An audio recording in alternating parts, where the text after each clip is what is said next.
आप सभी के सामने स्क्रीन पर एक बहुत बढ़िया सा प्रश्न दिया गया और ये प्रश्न आरआरबी ग्रुप डी 2022 में पूछा गया है। प्रश्न क्या कह रहा है, What is the ability of a fully differentiated organism to give rise to new organisms from its body parts is called?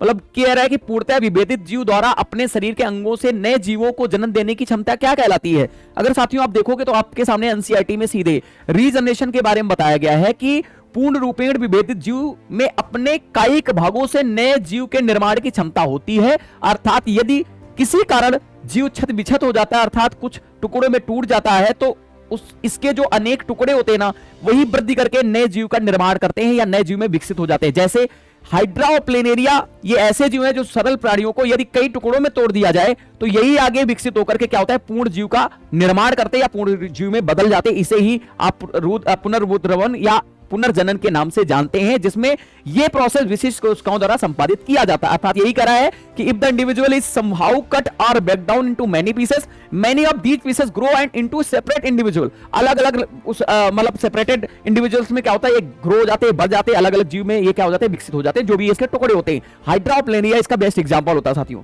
तो इसका आंसर क्या होगा साथियों, इसका आंसर हो जाएगा रीजनरेशन, पुनर्जनन, बिल्कुल आपका करेक्ट हो जाएगा। अब दोस्तों आप सभी के सामने ये क्वेश्चन दिया गया, इसे आप कमेंट बॉक्स में बताओगे। और क्वेश्चन कह रहा है कि which of the following organism has the ability to regenerate, इसमें कौन सा जीव है जिसके अंदर रीजनरेट करने की क्षमता है, इसे आप कमेंट बॉक्स में बताओगे। इसका सही आंसर क्या हो जाएगा। धन्यवाद।